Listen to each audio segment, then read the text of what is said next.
আসসালামু আলাইকুম রহমতুল্লাহি ওবরকাতুহু। সম্মানিত দর্শক, বাংলাদেশের রাজনীতিতে আমেরিকার প্রভাব। আমেরিকার ডিপ স্টেটের মাধ্যমে রাষ্ট্র ক্ষমতায় কারা আসেন, আর সেই ডিপ স্টেট পলিসির কারণে রাষ্ট্র ক্ষমতা ছেড়ে কারা চলে যান, কারা ক্ষমতা হারান, ক্ষমতাহারী ইমরান খানের মতো জেলখানাতে যান, অথবা শেখ হাসিনার মতো দিল্লিতে আশ্রয় নেন, অথবা বাশার আল আসাদের মতো রাশিয়াতে গিয়ে আশ্রয় নেন।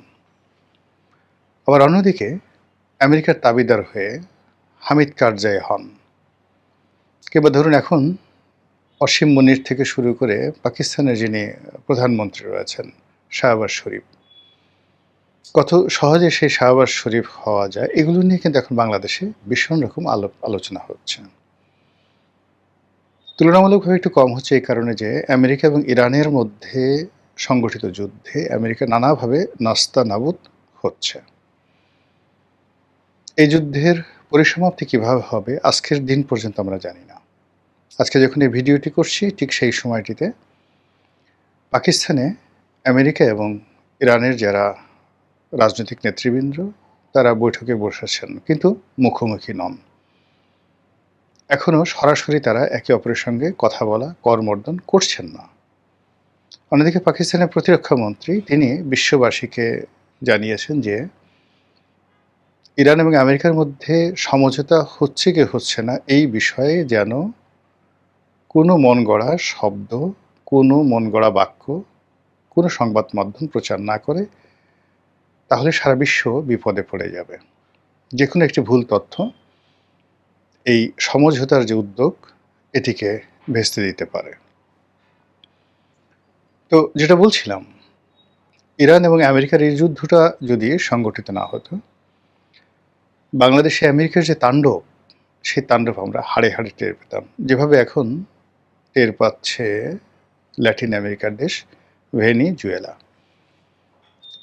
সে দেশের প্রধানমন্ত্রী নয়, সে দেশের রাষ্ট্রপতি মাদুরো, তাকে যেভাবে অ্যারেস্ট করে নিয়ে যাওয়া হয়েছে, তুলে নিয়ে যাওয়া হয়েছে, এটা কেবল সিনেমাতেই সম্ভব। জেমস বন্ড সিনেমাতে সম্ভব, ঠিক একই কায়দে তাকে তুলে নেওয়া হয়েছে। কিংবা যেভাবে ইরানের উপর আক্রমণ চালিয়ে তাদের প্রধান ধর্মীয় নেতা আয়াতুল্লাহ আলী খামেনিকে যেভাবে হত্যা করা হয়েছে, এবং এই হত্যা করার আগে প্রায় ২ বছর ধরে তারা ঘোষণা দিয়েছে যে তারা ইরানের সর্বোচ্চ নেতাকে হত্যা করবে, এবং সেই কাজ তারা করে ফেলেছে। কিন্তু সরাসরি যুদ্ধে জড়ানোর পর প্রকৃতি, পরিবেশ, ইরানের জনগণের মনোবল এবং সেখানকার সামরিক বাহিনীর রণকৌশল, সর্বোপরি হরমুজ প্রণালীর মতো একটি প্রাকৃতিক যে সম্পদ, বা যেটাকে বলা হয় একটা অমোঘ মারণাস্ত্র, একটি উত্তম ব্রহ্মাস্ত্র, যেটিকে আল্লাহ রাব্বুল আলামিন ইরানকে দান করেছেন। এই হরমুজ প্রণালী ব্যবহার করে ইরান যেভাবে এই যুদ্ধের সমস্ত গতিপথ পাল্টে দিয়েছে, যদি সেটি না হতো তাহলে আমেরিকা নিয়ে বাংলাদেশে যে সকল আলাপ আলোচনা হচ্ছে সেই সকল আলাপ আলোচনা অনেক অনেক বেশি হতো। আমেরিকা যে সকল দেশকে টার্গেট করেছে, যে সকল ব্যক্তিকে টার্গেট করেছে, যে সকল রাষ্ট্র এবং সরকার প্রধানকে টার্গেট করেছে গত ৭০ বছরে, তারা সবাই ভ্যানিশ হয়ে গেছে। সেই দেশ সার্বভৌমত্ব সবকিছু তছনছ হয়ে গেছে। এমনকি তাদের যারা বন্ধু, দীর্ঘদিন তাদের যারা বন্ধু, কোনো কারণে তাদের যদি সন্দেহ হয় যে এই বন্ধুটি আর আগের মতো কাজ করছে না, তখন তারা সরিয়ে দেয়, যেভাবে সৌদি আরবের বাদশা ফাইসালকে তারা মেরে ফেলেছিল। তো বাংলাদেশে আমেরিকার যে দাপট, এটি আমরা আসলে প্রথম দিকে টের পাইনি। যখন আমি নিজে সংসদ সদস্য ছিলাম, তখন আরও অনেকের মতো আমেরিকার সঙ্গে আমারও ভালো সম্পর্ক ছিল। আমেরিকার রাষ্ট্রদূত কিংবা আমেরিকার ফেলোশিপ নিয়ে সে দেশে যাওয়া, সে দেশে ভ্রমণ করা, এই সুযোগ আমার হয়েছে। কিন্তু তারপরেও আমেরিকা সম্পর্কে যে নেতিবাচক চিন্তা চেতনা, সেই নেতিবাচক চিন্তা চেতনা করার সুযোগ আমার ১ম হয় ড্যান ডব্লিউ মজীনার জামানাতে, যখন তিনি রাষ্ট্রদূত ছিলেন। ওই সময়টাতে শেখ হাসিনা মূলত ড্যান ডব্লিউ মজীনার সঙ্গে খুব খারাপ আচরণ করতেন। তিনি তাকে সেই কোনো সরকারি অফিসে ঢুকতে দিতেন না, এবং বাংলাদেশ সরকারের সকল কর্মকর্তা কর্মচারী, এমনকি এদেশে যারা তথাকথিত আমেরিকার এজেন্ট, তাবেদার বা ডিপ স্টেটের এজেন্ট রয়েছে, তারা সকলেই সরকারের কড়া নজরিতে ছিল যে কেউ যদি আমেরিকান রাষ্ট্রদূতের সঙ্গে দেখা সাক্ষাৎ করে, তাদের সকলের উপর শেখ হাসিনার খড়ক নেমে আসতো। এটা আমার ভালো লাগতো না। আমি মনে করতাম যে এটা একটা অন্যায় হয়েছে। কিন্তু যেকোনো একটা ব্যক্তিগত কারণে যখন এই ড্যান ডব্লিউ মজীনা বা মার্কিন রাষ্ট্রদূত, এদের আসল চেহারাটা আমি দেখতে পেলাম, যে গণতন্ত্র বলতে তারা যা বোঝায় এটি কেবলমাত্র পাঠ্যপুস্তকে রয়েছে, এবং যখন তাদের স্বার্থের অনুকূলে আসে তখনই তারা কেবলমাত্র গণতন্ত্র রক্ষা করে বা গণতন্ত্রের পক্ষে বলে। আদারওয়াইজ তারা উত্তর কোরিয়ার প্রেসিডেন্ট কিম কিংবা ভ্লাদিমির পুতিন, এদের চাইতেও এরা যার যার অবস্থানে জঘন্য। সেটা মার্কিন রাষ্ট্রদূত, যে কোনো দেশের রাষ্ট্রদূত হন, কিংবা মার্কিন যুক্তরাষ্ট্রের প্রশাসনের একটা সিপাহী হন, পুলিশ হন, ডাজ নট ম্যাটার, সবাই ডোনাল্ড ট্রাম্প। তো এই যে তাদের যে মন মানসিকতা, সেই মন মানসিকতা টের পাওয়ার পর এই রাষ্ট্রটি সম্পর্কে আমার ভিতরে যে নেতিবাচক একটা অবস্থা তৈরি হয়েছে, এবং এরপর থেকে আমি এদেরকে এড়াইয়ে চলি। 2014 সন থেকে 13 সন থেকে আমি এদেরকে এড়িয়ে চলি, এদের ধারে কাছে আমি কখনো যাই না। এবং শেখ হাসিনা তাদের ব্যাপারে যে সিদ্ধান্তগুলো নিয়েছেন, এই কারণে সবসময় তাকে স্যালুট করেছি এবং এখনও করি। কিন্তু শেখ হাসিনা, ডক্টর মোহাম্মদ ইউনূস, প্রথম আলোর মতিউর রহমান, তারপর ডেইলি স্টারের মাহফুজ আনাম, এদের সম্পর্কে তিনি যে নেতিবাচক মনোভাব পোষণ করতেন, তাদেরকে শত্রু ভাবতেন, এটা আমার আসলে পছন্দ হতো না।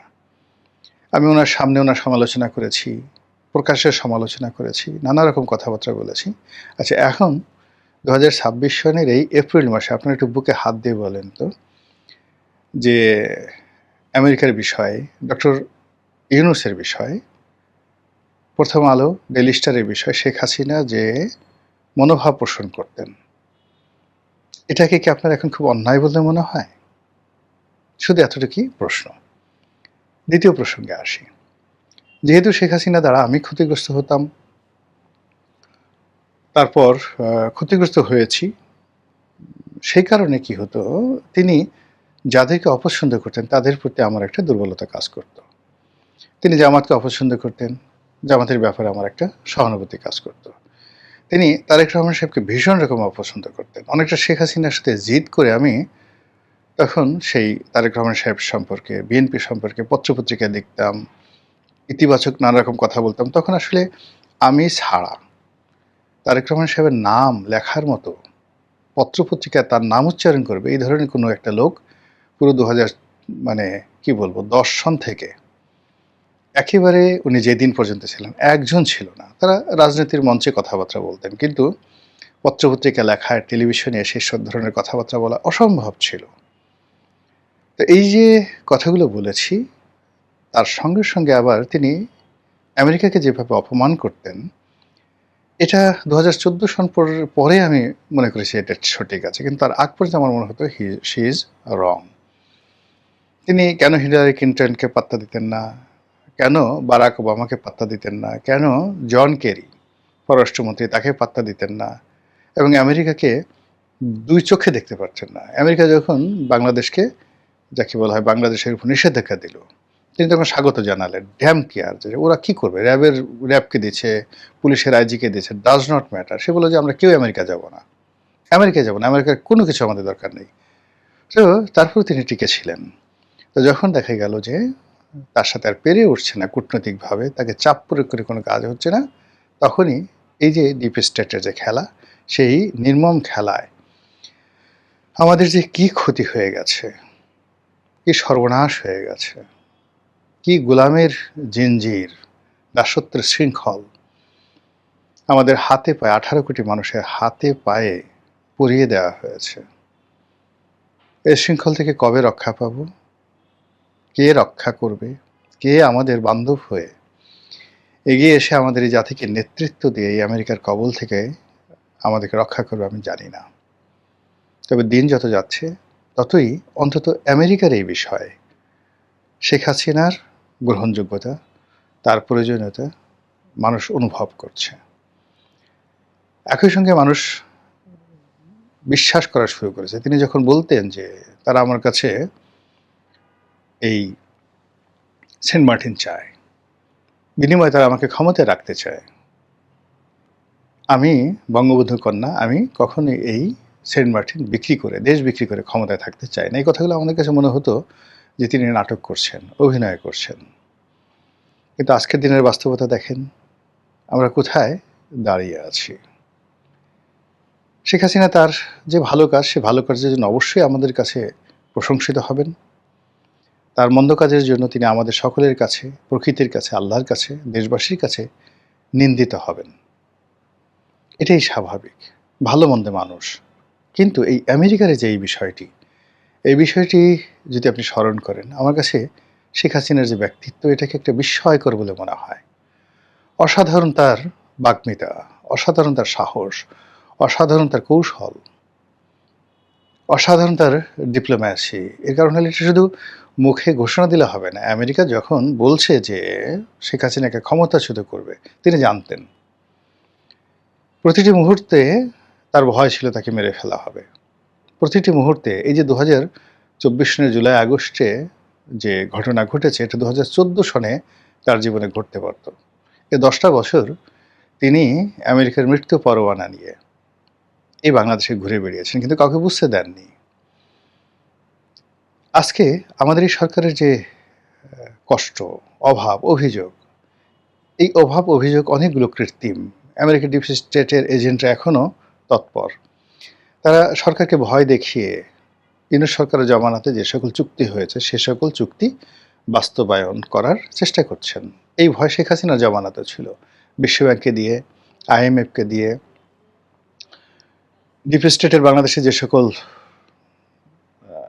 শক্তিশালী মাধ্যম রয়েছে তাদেরকে কিচেন ক্যাবিনেটে পাঠিয়ে দেওয়া হয়েছে। সে এমনকি শেখ হাসিনার ঘরের মধ্যে পাঠিয়ে দেওয়া হয়েছে।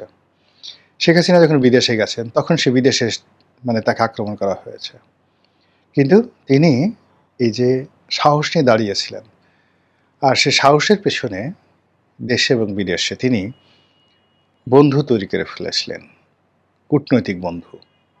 কাতারের আমিরের সঙ্গে তার পারিবারিক সম্পর্ক ছিল, চীনের সঙ্গে তার সম্পর্ক ভালো ছিল, ভারতের সঙ্গে তার সম্পর্ক ভালো ছিল, সৌদি আরবের এই যে মোহাম্মদ বিন সালমান, তার সঙ্গে সম্পর্ক ভালো ছিল। এমনকি জো বাইডেনের সঙ্গে এবং পুতিনের সঙ্গে সমভাবে একটি সম্পর্ক গড়ে তুলেছিলেন ব্যক্তিগতভাবে। যদিও আমেরিকা রাষ্ট্রগতভাবে তার বিরুদ্ধে ছিল, কিন্তু ইন পার্সন মার্কিন যে লবিস্ট গ্রুপ দ্বারা তিনি ক্ষমতার যে জায়গাগুলো সেখানে যথাসম্ভব নিউট্রাল করার চেষ্টা করেছিলেন। আমাদের এই সময়টিতে বর্তমান প্রধানমন্ত্রীকে অন্তত এই একটি বিষয় আমি বলবো, যদি তিনি শেখ হাসিনার মতো দৃঢ় হতে পারেন, সাহসী হতে পারেন, কিন্তু আমি চাই তিনি আরও ভালো করেন, শেখ হাসিনা সে আরও ভালো করেন। এই মার্কিন যে চুক্তি, এই চুক্তি থেকে বের হয়ে আসুন, এই চুক্তিকে প্রতিহত করুন, যা হবার হবে। ক্ষমতায় থাকলেই মানুষ চিরঞ্জীব হয় না, ক্ষমতায় থাকলেই মানুষ সুখী হয় না। অনেক মানুষ মরে গিয়েও অমরত্ব লাভ করে। আপনার মায়ের দিকে তাকিয়ে দেখুন, এত কষ্টের পরও এই পৃথিবী তাকে কি দিয়েছে, এই বাংলাদেশ তাকে কি দিয়েছে? সম্মান এবং মর্যাদায় তার যে মৃত্যু হয়েছে, তার স্বামীর পাশে তার যে কবর হয়েছে, এটা তার সততার পুরস্কার, তার সাহসের পুরস্কার। তো সেইভাবে ডক্টর মোহাম্মদ ইউনূস যে কাজগুলো করে গেছেন, সেই কাজগুলো যে তারেক রহমান সাহেবকে করতে হবে, নট লাইক দ্যাট। মূলত তারেক রহমান সাহেবের যে দেশপ্রেম, এটা জাগ্রত করানোর জন্য, তার সাহস যোগানোর জন্য, শেখ হাসিনার প্রসঙ্গ তুলে তাকে ঈর্ষান্বিত করার জন্য মূলত কথাগুলো বললাম। মহান আল্লাহ এদেশে কল্যাণ করুন, এদেশকে স্বাধীন এবং সার্বভৌম রাখুন, এই প্রার্থনা করছি। আসসালামু আলাইকুম ওয়া রাহমাতুল্লাহি ওয়া বারাকাতুহু।